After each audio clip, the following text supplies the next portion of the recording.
Hello, hello to everyone.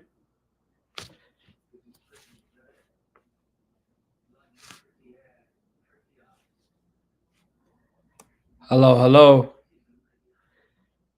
to my Instagram friends and Facebook and all of those who are joining us today.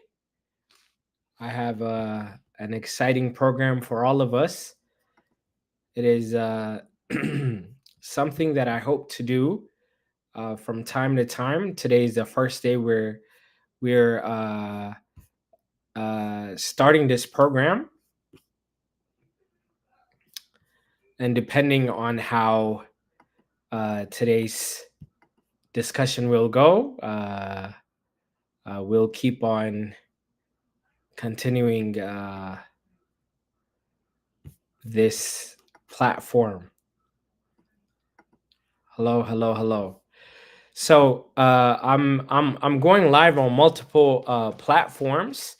Here, if I look in this direction, that means I'm talking to my TikTok brothers and sisters. Hello. And if I'm looking on this direction, that means I'm talking to my Instagram and Facebook folks. Um, so it's the first time that I'm doing this on multiple platforms. It's kind of an experiment for me. If you guys are on TikTok, you guys have seen me this past Saturday, and the idea here is I'm planning to do these kind of discussions on Saturdays and Mondays, with one exception. I won't be able to do it next week, but we'll figure that out. And what I'm hoping to do is Mondays will be reserved in English, and Saturdays would be reserved for Amharic. And the topic is on Ethiopian history. I believe there's a lot of things that we could discuss on Ethiopian history. Uh, so the topic here, even if again, if I'm looking this direction, I mean, so I'm talking to my TikTok friends and family. The topic is still uh,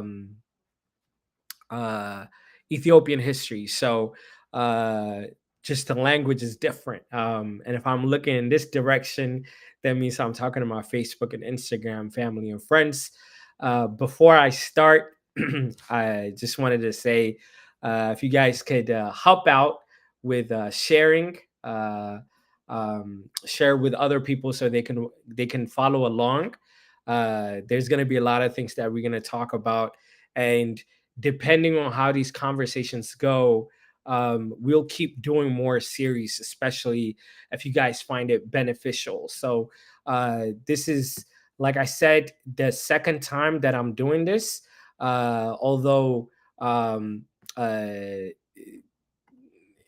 depending on how you look at it, last time I did it in Amharic, and this week I'm doing it in English, but the topic is the same. The topic is still Ethiopian history, so we'll be able to have some conversations.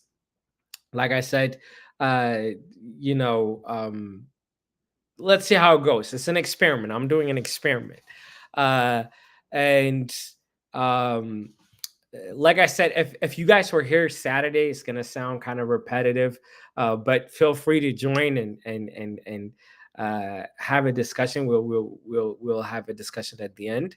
If you guys do want to enter in and share your thoughts, there will be a way to do that. I am using the special software to allow me to be on multiple platforms. Let me know how well it works.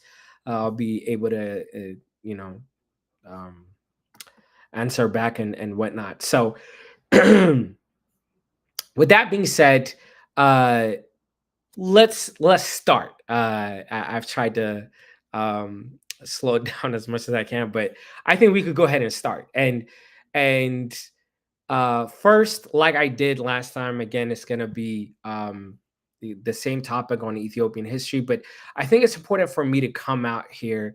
And first of all, if you guys that don't know me, uh, please follow me. But other than that, I want to kind of tell you guys who I am, why I'm here, and what I'm looking to get out of these live sessions. Again, the idea is to do this from time to time, see how these conversations are going, and to see if people are learning from it. So as you guys could tell, the way I'm dressed and all that stuff with the cross, and we call this kamis, the garments. I'm a deacon of the Ethiopian Orthodox Church. That's how I first identify as. That's how I view myself as. I am part of the church. I serve in the church. I am in the church. So that's who I am first. And the second thing that I am is I'm Ethiopian. So I come to you as a deacon of the church, who loves my church, and also as an Ethiopian, somebody who is very proud of I'm very proud of my heritage. I'm very proud of where I came from. I'm very proud of who I am. And thirdly, I love education. I love school. I love learning. I love academia. So I'm coming to you as a student of academia. I am in academics. I do like to do research. I like to learn. I like to develop my skills. So when I come here on live, whether that's TikTok when I'm looking on this camera, and or I'm talking to Facebook on Instagram when I look at this camera, know that I'm speaking to you from all these different experiences that I have. I talk to you as a deacon. That's why I'm wearing this, to represent the fact that I am of the church. I talk to you as an Ethiopian because I am Ethiopian, and just as importantly, I talk to you as somebody from academia. So I want to show you all these perspectives when we are here to talk about Ethiopian history. I'm not just here to tell you one thing. I'm not here just to give you one version of history. I'm here to give you all the perspectives, and it's up to you to take it and hold on to the things that you find to be relevant or important, right? Um, Now, I'm very much aware.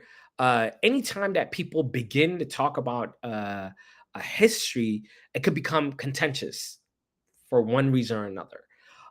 People are very uptight. Uh, right away, people start debating and arguing. That happened last time when I went on TikTok. Like I said, Saturdays, I'm doing this exact same talk in Amharic. And the first time I was on TikTok, people came at me right away, right?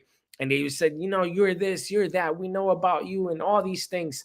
And I understand that people are very emotional about Ethiopia, especially right now, given the current circumstance. People are dying. People, the country is divided. The politics is an all-time high. Like, people don't know what to do. So anytime that you even hear the word history, people run away as quickly as possible, right? They rather do anything but talk about history. And I think there's a different way to approach this, guys.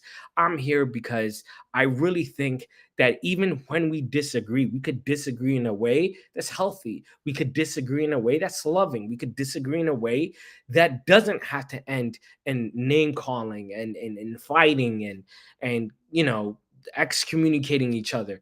History is history. So we're here to talk about it, even when we don't agree, to see if there could be any middle grounds. Uh, Now, as far as me, and I'll get into that later on, but uh, admittedly, I wasn't like you know, excited about history when I first started out.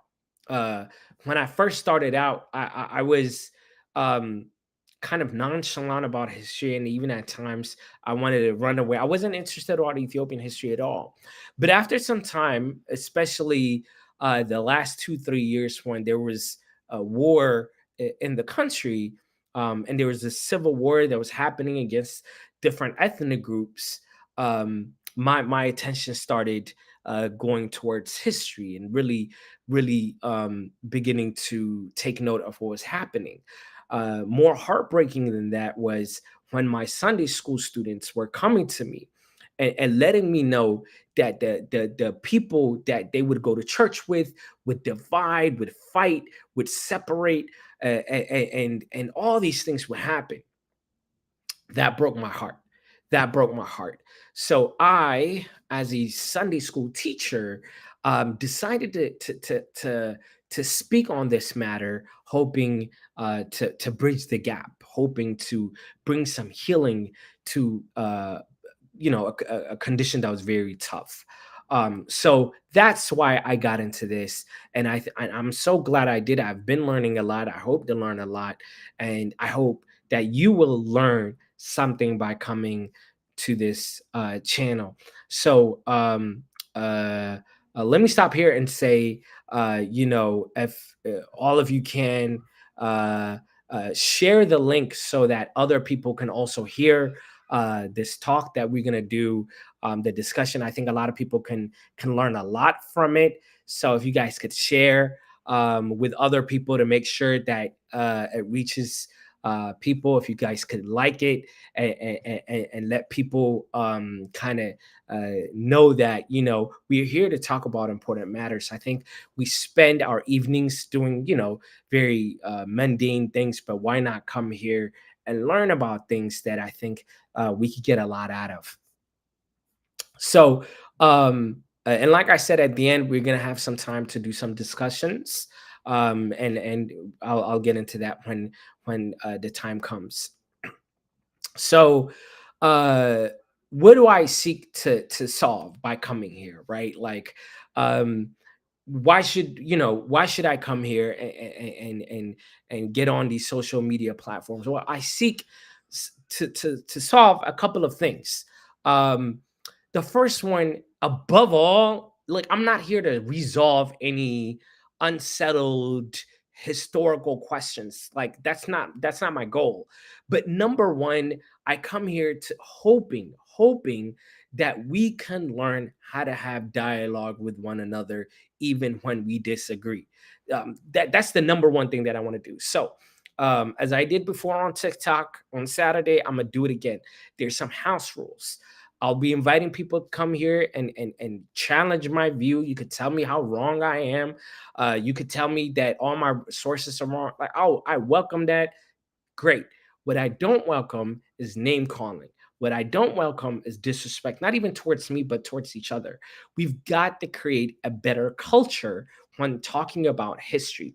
It is okay to say, you know what, I disagree with the way that you presented these things. Have you seen these facts? Have you checked these things, these documents? Have you asked so and so? So we can have dialogues like this, but what can't happen is that I disagree with what you're saying, so I'm just going to come out and curse you out. That kind of rhetoric, that kind of platform, that kind of conversation cannot stick. Especially, I'm talking to TikTok people, because in TikTok it could get very toxic.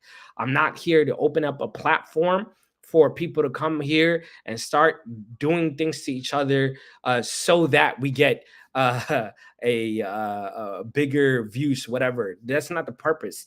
If I can sit here, if I can sit here and one person can learn something good, that's enough for me than having 100 people fighting against each other. I don't want to do that. I'm not here to do that. I will not do that. I will not tolerate it. So this is important to understand, that the more we have conversations, the more that we need to understand that we are here to create peace, and hopefully these dialogues can help us think. Right, like I said, I'm in academia and I care about teaching. I care about these things. The truth matters to me. So if I could get people to think without fighting with one another, then I've resolved something. If I could get people to start thinking in a way that is healthy, then hey, I've done my job. So I'm not here to answer all these big questions that have existed in Ethiopian history for the past 2,000 years. Who am I to do that? No one. But I am here to offer some different perspectives, some ideologies, some different vantage points. So Like I said, that's what I hope to resolve. Um, now, one of the biggest criticisms that I've gotten that I kind of like and I wear it as a badge is why don't you just stop talking about this history stuff and stick to the Bible? Stick to the Bible. You're a deacon. Talk about love. Talk about unity. Talk about Jesus. But why get into history? Why is that important? By the way, this will be a topic that I will cover in detail when the time comes. Right now, today is not a time. It's not a time. But in general, I'll tell you this. Um, Number one, I enjoy history, like, especially recently, that the more that I've gotten into it, I enjoy it. And since I have been studying history, people have a hard time understanding this, but it is my field. As some of you guys may know, in my past life, I used to be an engineer. I gave that up to go into the humanities. So I studied things like Ethiopian history. I studied things like Egyptian history. I study these things, and part of my field is to talk about it. I talk about it in academia. I go and present about it at different places. And now I've decided to come and talk to you about it, because instead of talking to non-Ethiopians, why not talk to my own base, my own people, my own family, so that we can understand some of the interesting topics that are raised in history. The other thing is, if we think about it, in terms of history, again, if we talk about history, the Ethiopian church has been tasked with with teaching history to its people for over 2,000 years. So if we look at the Ethiopian Orthodox Tewahedo Church in history for 2,000 years, the church has taught religion, but it has also taught history, and it has also taught language. Um, for the church not to teach about history is asking the church not to be the church. Part of what the church has been doing for the past 2,000 years is to teach about history. So there is a responsibility for the church to come and teach about history. By the way, it is only, and this is the topic that I will keep on repeating over and over again, but I want everybody to think about it, because I've gotten a lot of criticisms for me to speak about Ethiopian history, and people are, this Ethiopian stuff, just put it down, and all of this stuff. Like, especially those who are close to the church and who've studied theology. When you go to theology and you begin to take classes, one of the first things that you take is church history. This is what you learn in theology school. When you go to theology, theology, the study of God, theo, God, logi, study, right? So in the study of God, this theology program, the first thing you learn is church history. And you're like, yeah, this is church history, no problem. But what are the topics that are raised in church history? It's Rome did this, Rome did that, Rome did this, Rome did that. That is the entire book. Now, we claim as a church that we've been around for over 2,000 years. Nowhere in any theology program, whether it's in Ethiopia, in America, in Europe, do you see the mention of Ethiopia. But if the church has been around for 2,000 years, if the Ethiopian and the Eritrean church has been around for 2,000 years, why is Africa excluded from the history of the church if the church is part of the history, right? And if Rome could talk about Rome and Alexandria could talk about Alexandria, why can't Ethiopia talk about Ethiopia? This is a topic I will revisit several times. And it's important that we, as Ethiopians and Eritreans and as Black people, as Africans, begin to realize that race has a major part and component to all the things that we're going to be talking about for the next couple of weeks. If you guys are just joining us, this is going to be a series that hopefully will continue for several months until people, are interested or whatever. Uh, I plan to go. So I have some subjects in mind, and after that, we'll discuss about what the best strategy is, depending on how people learn. Uh, uh, on Instagram, Facebook, and TikTok. I'm going live on Mondays to talk in English, and on Saturdays to talk in Amharic. Although I won't be able to go live next Monday, I'll be doing it next Wednesday.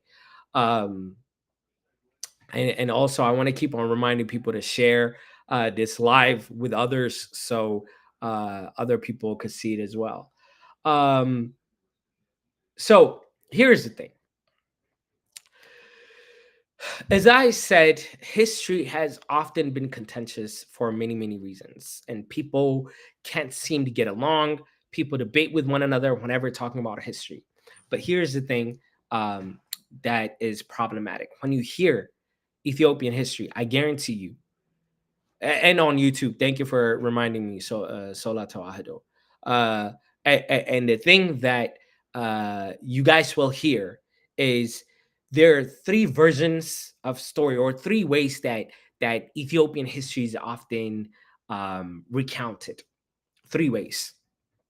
First, this is the overtly pompous kind of style.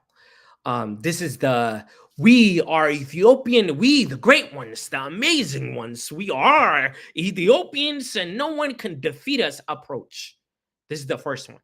This is the one that maybe if you guys are Ethiopians, this is the version that you hear from your parents. This is the version that you'll hear traditionally, right? Like we're great, we're the best one we are, huh?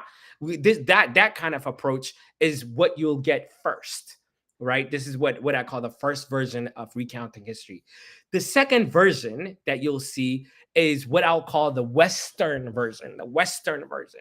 So this is high. This is the exact opposite of the traditional version, and this is being skeptical of nearly every claim that is made about the Ethiopian history. This is the everything is false, there's nothing true, everything the Ethiopianists say is wrong. This is the Western version, diminishing history and making it seem like Ethiopia is literally nothing. um, this is the second version. The first is this pompous style. We are greater than everybody, and everybody else is weaker than us and is nothing. We are everything approach, which is one version of narrating history. The second version of narrating history is the Western version, which is Ethiopia is nothing, that has never done anything, or just completely neglecting it. The third version is what I'll call the political approach. The political approach, in my view, is not interested in truth as much as it's interested in, like the name suggests, politics. And they will make claims about history to advance their political motives. And you hear this all the time in present day. So you will hear historical claims for the purpose of advancing political agenda. And this is done on all sides. I don't care what your ethnic background is, Amara, Oromo, Tigray, Walaita, Gurage, whatever. Everyone is doing it in all fronts of the political arena.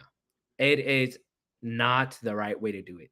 I am here proposing that there is a fourth way, a fourth approach. Not being over pompous and boasting we're the best and no one like us. That approach does not sit well with me. The Western approach of saying we're nothing, Africa was nothing, they have no history. These are quotes from Western scholarship. That version doesn't sit well with me. The political approach to advance a certain ethnic agenda doesn't sit well with me. But there's a fourth approach. And that is, let's look at all the fields. Let's look at all the resources. Let's sit back.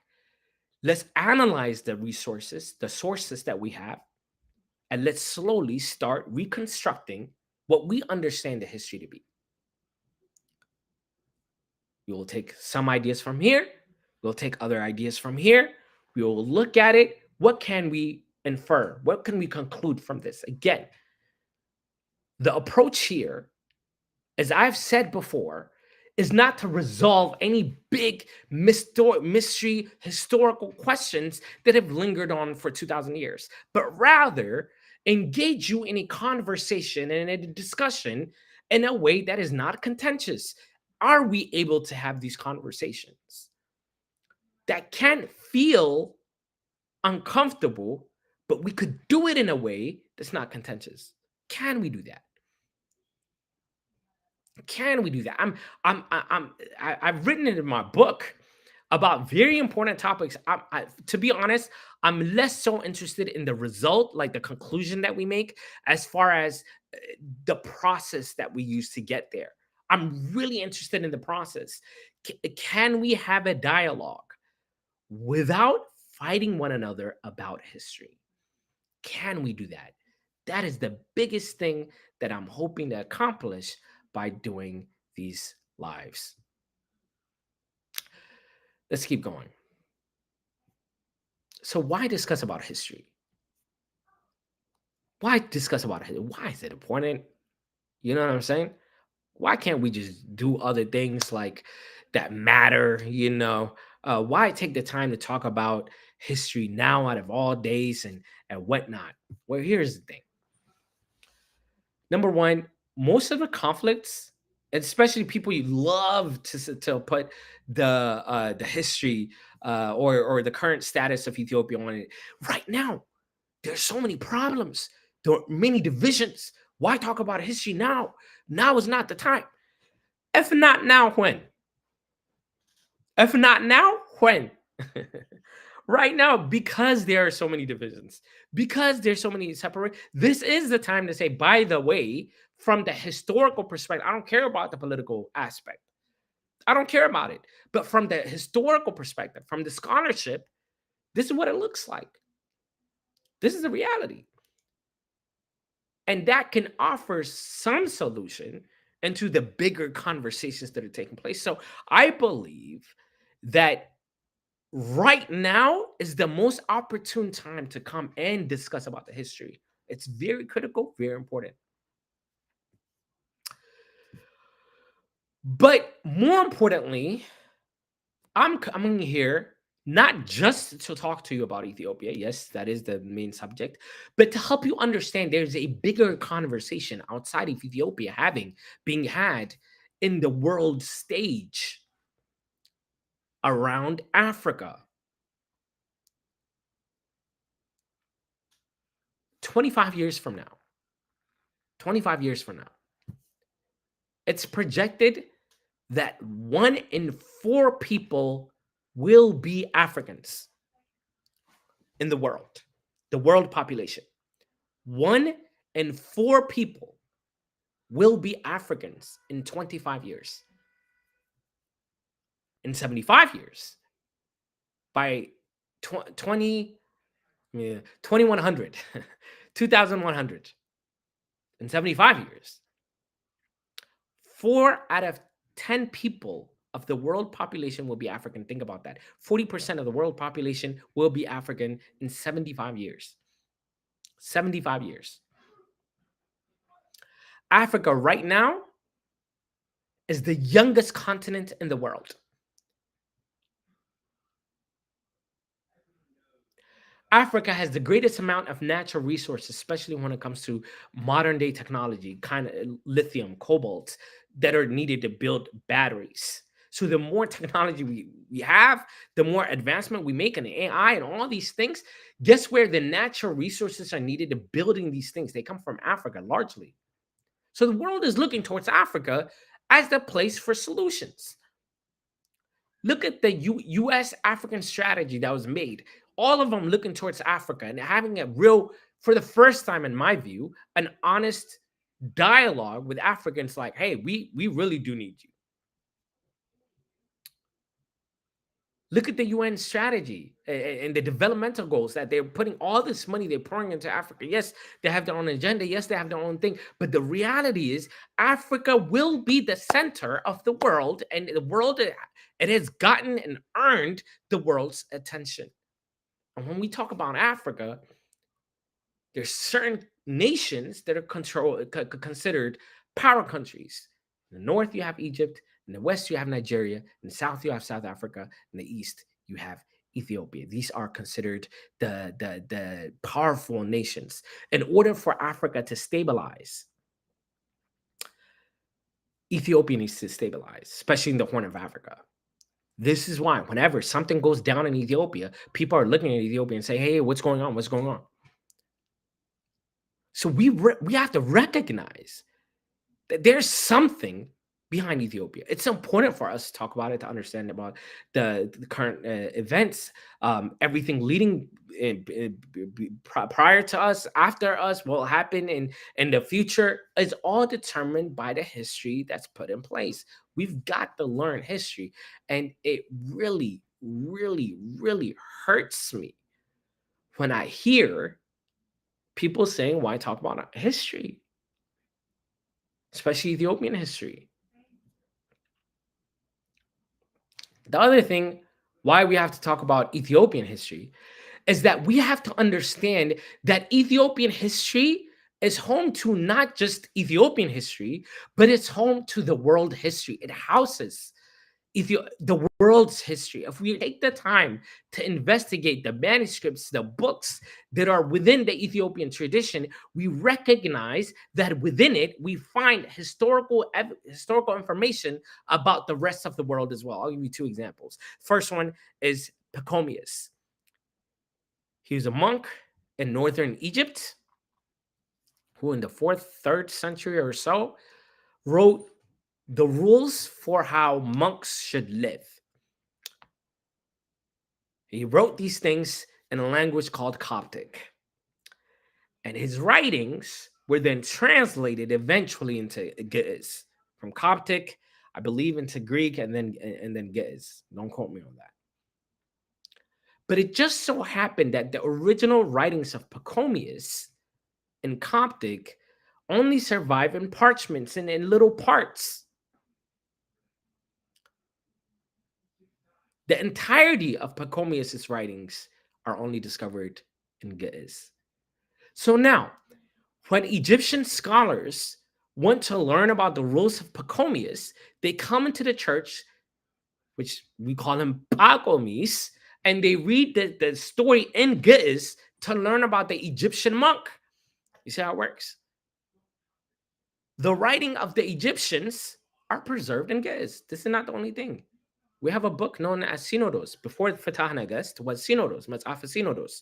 I don't mean the meeting that the people have. I mean the book of Synodos, originally written in Greek, but now survives in Ge'ez. It's translated and came into Ge'ez.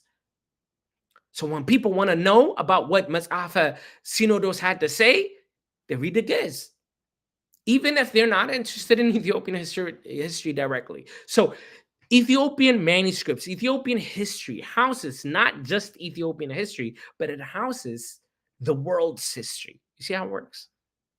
You see how it works? And like I said before,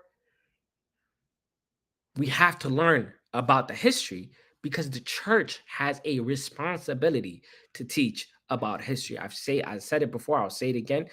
Especially those people who are into theology, you guys take time to learn about early church history. You learn about Rome. You learn about Alexandria. You learn about Egypt. Why not take the time to learn about Ethiopia? Why exclude Ethiopia if we say Ethiopia was a church that existed about 2,000 years ago? These are the things that we've got to start asking when we're talking about the history. Now, going back to why I came here, what I'm doing here, like I said from the beginning, I wasn't really interested in Ethiopian history when I first came in. That wasn't my thing. I came here to, like I said, I was born in Ethiopia. I came to the United States when I was 7. I think a week or 2 weeks later, I turned 8, and since then I've been here. That's what I know. That's my life. So when I came here, the first thing was like, I didn't care about Ethiopia. You know what I mean? Like, I was just happy to be in America. You hear about America. Like, I remember when I was real young back in Ethiopia, like we would look at the planes crossing by, we would scream, like think about Yamerika Chaka, all this stuff. So I was just excited to be in America. So whenever my parents would talk to me about Ethiopian history, I was never really interested. And probably because their way of narrating the history was simply, I thought, exaggerating the reality, right? Again, this pompous style, like we are Ethiopian, we are this, that just didn't sit well with me. The other thing is that some of the claims that Ethiopians, like those who love Ethiopia, the way they talk about Ethiopia is not in tune with the reality. You know what I mean? Like I would hear things like we had like historians come and talk to us. They would tell us, "Oh, Ethiopia ruled Africa," and I'm like, "Which Ethiopia?" Because the Ethiopia I know is like everybody's starving there. So, that can't be it. So I had this kind of dilemma with looking at the reality and what people were telling me about the nation. I just couldn't get these two things to go together. But also, the reality is a lot of the books, especially for people like me that grew up here, I just couldn't like get enough information on Ethiopian history. A lot of the things are written in English. A lot of the things, there were not enough resources. By the way, that's why I'm here today. Like I said, I was on live on Saturday in Amharic, but I want to make sure I make these things accessible to English speakers as well, because I think it's important. I think it's important for people to listen to these things, especially those people that grew up here, to learn about their history. I don't think there's enough resources. But my job, I feel like, is getting these resources out to people. They could read it to themselves and then see whatever they want to do with it. So that kind of was a roadblock for me to like learn about the history in a way that was, important. The second thing, and when I really started getting in tune with Ethiopian history and loving history is, of course, the church. But even when I came to the church, my confession father is Abba Filipos. I always tell this story. When I came into the church, I told him, openly, like, I'm here. I'm here because of the church. I'm here because of the tablet. I don't care about the history. Don't say the word Ethiopian near me. Like I was like that guy. Like I didn't want anything to do with Ethiopia. I was just like, you know what? Like everywhere I go, I hear this talk. I don't want to hear it. I'm not interested. Don't talk to me about this stuff. But it just so happened the more that I was learning, especially I wanted to learn Ge'ez. I ended up going to Ethiopia, learning Ge'ez, coming back. Then I started to fall in love with the history as well. And I was like, wow, this is actually pretty cool. Then I went to, just so everybody has a full picture of who I am, I went to Catholic University. If you're around the Washington, D.C. area, you know exactly where it is. And first, I entered as a theology student at Catholic University. And I quickly became aware that they had uh, uh, Semitics department. They were teaching Ge'ez. These were white Americans teaching Ge'ez. I thought that was interesting. So I went to visit it. And if you guys could believe, they had over 750 manuscripts, Ge'ez manuscripts at Catholic University. I was like, this is pretty amazing. I was like, I don't want to sit here learning about Thomas, Aquinas and all this stuff, all these Catholic folks. Like, I'm never gonna, you know what I mean? Like, I'm never gonna use that in the Ethiopian church. I'm not interested. I'd rather come here and talk about Ge'ez. So we did things like translate the homily of saints, and we did translations of the Ge'ez Bible into English. We did cool stuff that I was like, yo, this is really interesting. And I want to keep doing more of this. This is really, I can't believe this is like a field that people study. But the more I got into it, when I was at Catholic University, they would give us readings, and a lot of the readings were Italian folks. And two in particular kept coming up over and over again. These were the names were Enrico Cerulli and Carlo Conti Rossini. I will talk extensively about them in future programs. And when I saw these names, I was like, why are Italian names the authors of a lot of these articles I'm reading, especially when these authors were writing around the 1930s. Now, you guys could understand that in the 1930s was the time when the Italians came to occupy Ethiopia. So I'm like, there's something going on here. I don't like that. So I started to question a lot of things, and I began to question the professors. I began to be very vocal, and sure enough, these Italian guys, especially Enrico Cerulli, was commissioned by Mussolini himself to come to Ethiopia to study Ethiopia so they can expand their colonial initiatives. These were not scholars, these were colonialists. So I was very vocal about my view and said, wait a minute, why are we learning about Italian colonialists as representatives of Ethiopian scholarship? That is fundamentally wrong. We cannot do this. We cannot do this. When I said that, there were many problems. I'm not going to get into it right now. This way or that way, I ended up leaving Catholic University, and now I am at Howard University.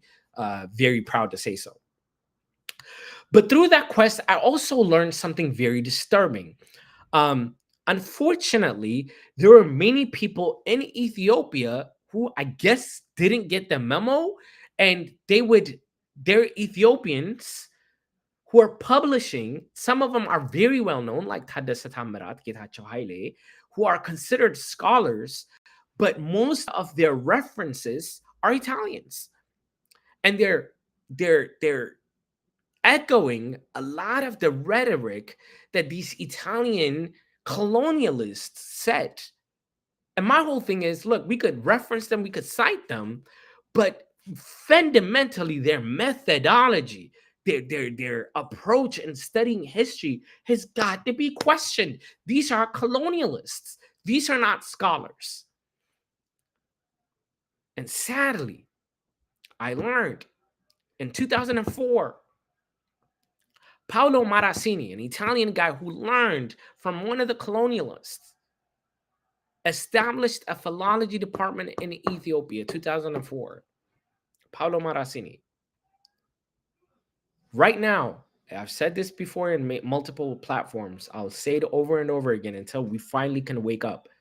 There is no history department at a graduate level in Ethiopia. That is to say, if you are in Ethiopia and you want to pursue a degree in history, you cannot do it. There are no programs. But there is a philology department. Now, if you don't know the word philology, it's just a fancy way of saying history, learning history, reading historical books and coming to historical knowledge. That department does exist, but it is a department that was instituted by Italians. The so-called scholars that are graduating today, like even the famous Rodas, who I respect and like, graduated from the philology department. This is a problem. When our country's scholars are coming out of a program instituted by Italians. The texts they read are what the Italians are sending them. The books they read is what the Italians are giving them. The topics they research is what the Italians are telling them to research. And it is at this moment that the so-called scholars are coming out to tell us about the history. Look at every single publication that comes from the philology department at Addis Ababa University. Every single one of them mentions Enrico Cerulli, Carlo Conte Orsini. Maybe there may be one or two exceptions. Our history has been hijacked. It has been stolen, and we need to reclaim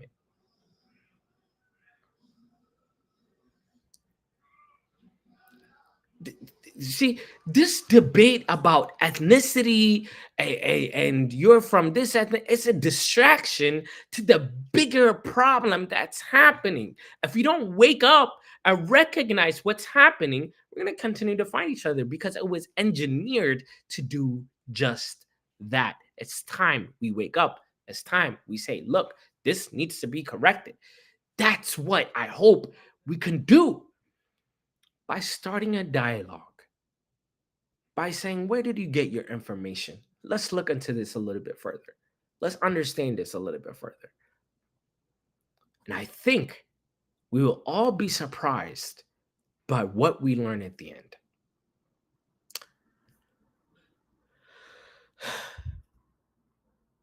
In conclusion, I'll say again, I'm not here to talk about politics.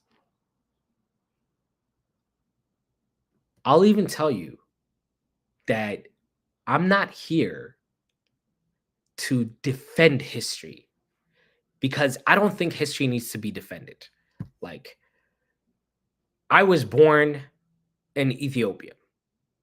If you don't believe me, okay. Like, I don't really care because I don't need to prove anything to you, right? But I do think I have a responsibility to recount the history as correctly as possible. We all have a responsibility of that. We shouldn't lie. We shouldn't change history to advance political advancement. We can't do things like that. But what we should do is we should, as reliably as possible, gathering all of the information that we can possibly gather, discuss about history in a meaningful way. But one thing I will tell you, and that I'm not apologetic about, is that I love my country. I am Ethiopian. I'm proud to be an Ethiopian, and I love my country.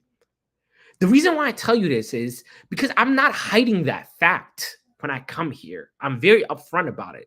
But when I tell you that I love my history, when I tell you that I'm a deacon, it doesn't mean that I'm not going to be critical when I need to be critical. It doesn't mean that I'm not going to be able to make objective remarks about the history. I'll tell you, this is the traditional version of history. This is the scholarship. This traditional version, we may not be able to prove it through scientific terms, but it's some faiths that we just keep as a tradition. This Western scholarship that says this is actually something to consider. This stuff doesn't really make sense because of A, B, C, D. That's what I'm here to do. I'll be as critical as I need to be to give a fuller picture of the historical realities that we find. I'm not here to fight anybody. I'm not here to argue with anybody. I welcome different points. I recognize, by the way, someone once told me a long time ago, you're doing a good job if you could anger all sides of the spectrum. And I thought it was funny, but I think I understand what they're saying now. I'll tell you that I have found myself in conflict with the traditionalists who believe like it is what I say and that is it, and what I tell you is gold and you have to accept it. I found myself debating with them. I have definitely found myself debating with Western scholars who say if we can't see it, if we can't prove it, it's not true. I found myself debating with them.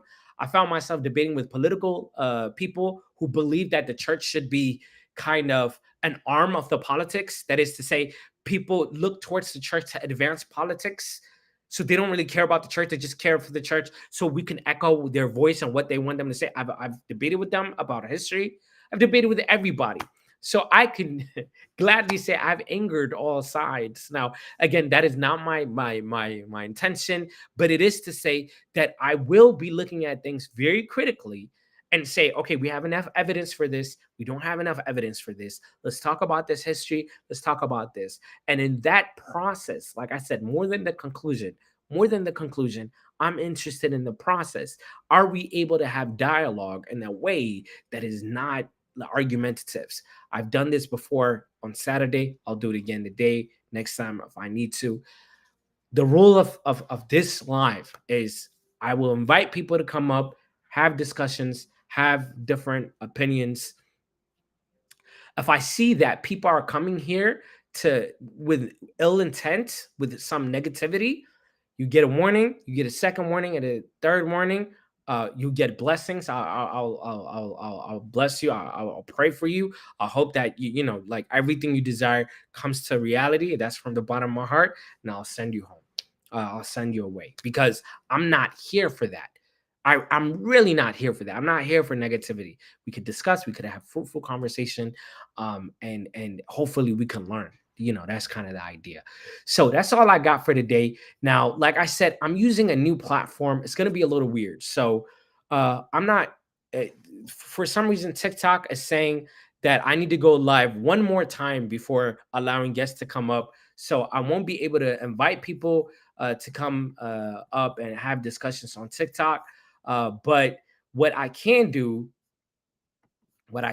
is I can for people on Instagram, I can send you guys a link, and if you guys get it, you're able to click on the link and then come live if you want to. If you want to. So, or you could just write in the comment section and then I'll be able to see it. But that's up to you guys. Um, Other than that, if you guys post questions, I can also answer questions, any questions that you guys might have. Okay, so when is the next time? Usually, I'm gonna try to keep it on Mondays. I won't be able to come in next Monday, so the English version will be next Wednesday. Um uh, for the Amharic version, if you guys are interested to hear the Amharic, it's gonna be the same topic, same talk, same everything, just different language. It will be on Saturdays. I think next Saturday I'll go in around 11 a.m. Eastern time. Um, and that will be it.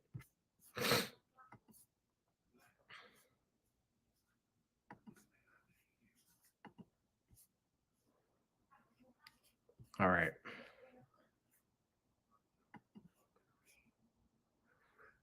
I see some people are saying Amharic. Like I said, uh, today's not Amharic day. Today's English day. So uh, today we're doing it in Amharic.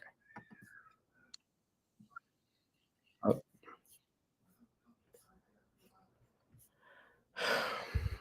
other questions?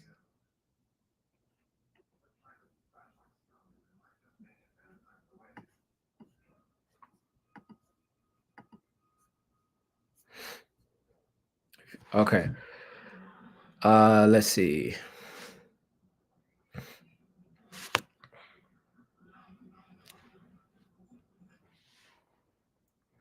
Okay, some of the questions I don't even know what's going on there.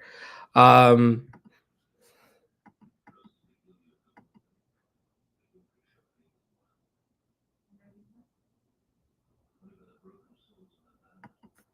Okay.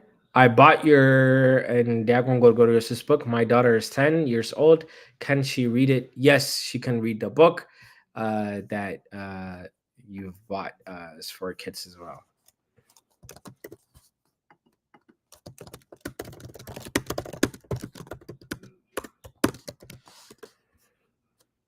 Okay.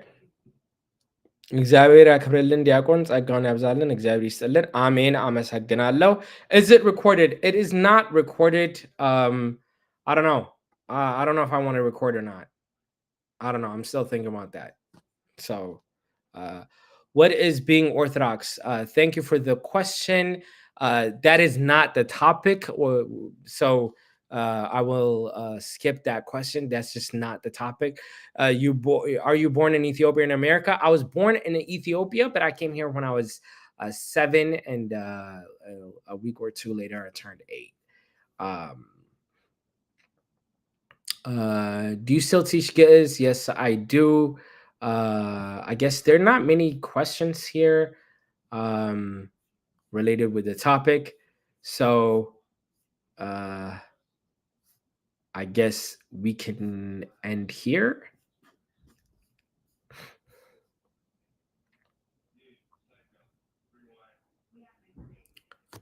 What's the topic? The topic is Ethiopian history. Today was kind of the first day that in English that I'm coming here to discuss. And then, um, yeah.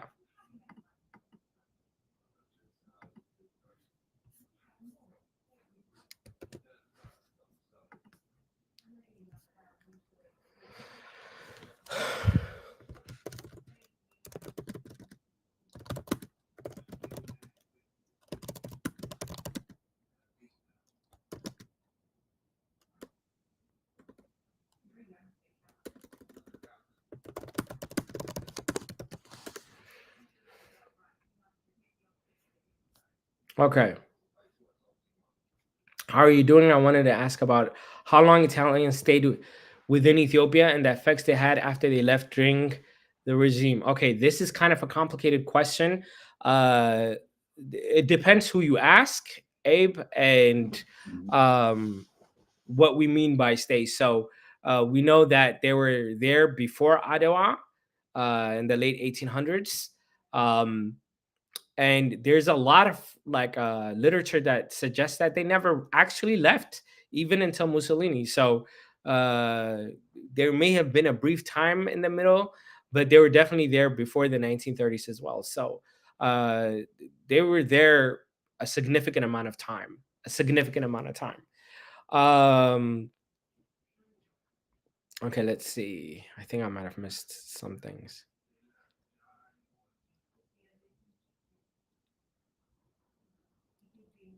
Okay. Oh, this is my favorite question, Rebel. Could you talk about how Christianity started in Ethiopia or even just monotheism? This will be a topic we will visit, revisit, look at, relook at.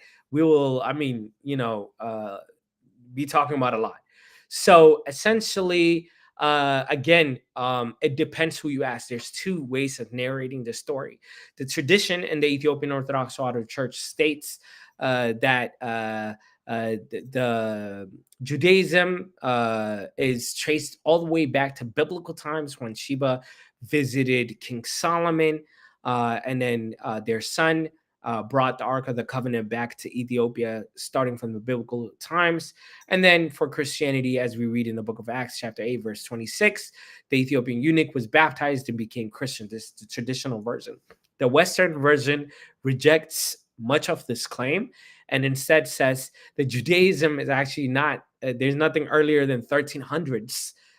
We don't find anything earlier than that. And Christianity, they believe, entered Ethiopia in the fourth century. Now, as far as why, what does this mean? What should we take away? All these things. Trust me, I'll be talking about this in great detail. What are your thoughts on the switch in Ethiopian history between a non-African focused identity to an African one? What are your thoughts on the switch? Amma Selassie, can you uh, expand on that a little bit? What do you mean as far as the switch?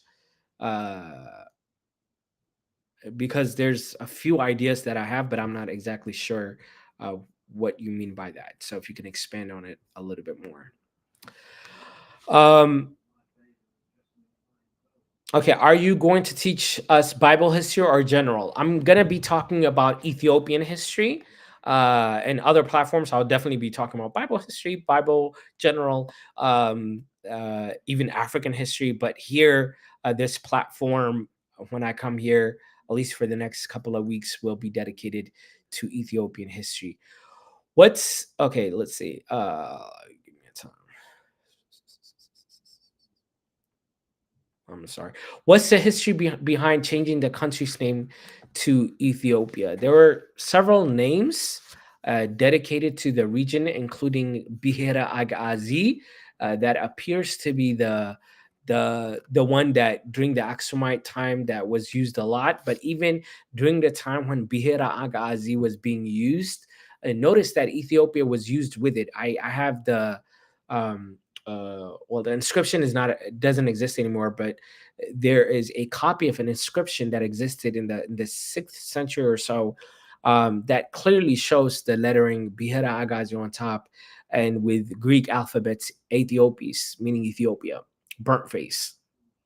So this designation of Ethiopia shows that it is derived from Greek, meaning burnt face, that goes to ancient times. Now, why did that solidify? I don't know. This is a great question, but the region has been called Bihiragazi, particularly during the 4th century. But also synonymously, Ethiopia was also being used as well. Okay. Am I from the Church of Maryland? I do go to St. Paul Church, which is based in Maryland, and I go to DSK Mariam Church in DC as well. Um, Let me see if I have any questions here. It seems like TikTok is very busy, and Instagram appears to be very quiet. Y'all shy folks. Instagram, Facebook, and YouTube, you guys are a little shy. Okay. Um, can we truly say that the Orthodox Church in Ethiopia was not part of our political history? I'm not sure what you mean by that, Sheba. Of course, the Orthodox Church influenced politics. Of course, it has. I think it'll be very tough to make the claim that it didn't. But give me 1 second.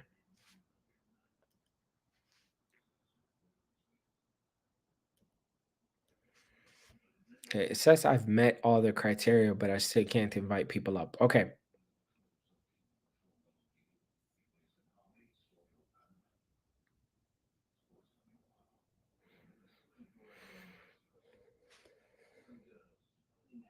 Okay. But I'll say that the history, so the Orthodox Church definitely has influenced the politics. But I don't know if there was more you wanted to say about that.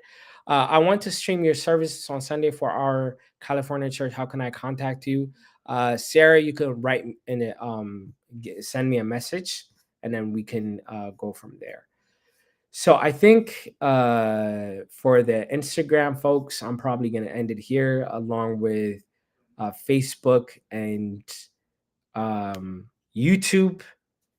Uh, Folks, it's been nice talking to you guys. If you guys have any further questions, please be on the lookout. I'll stay a little bit longer on TikTok. It seems like you guys have a lot of questions. I just don't want to bore my Instagram folks. But like I said in English, I'll be back next Wednesday. Hope you guys had fun.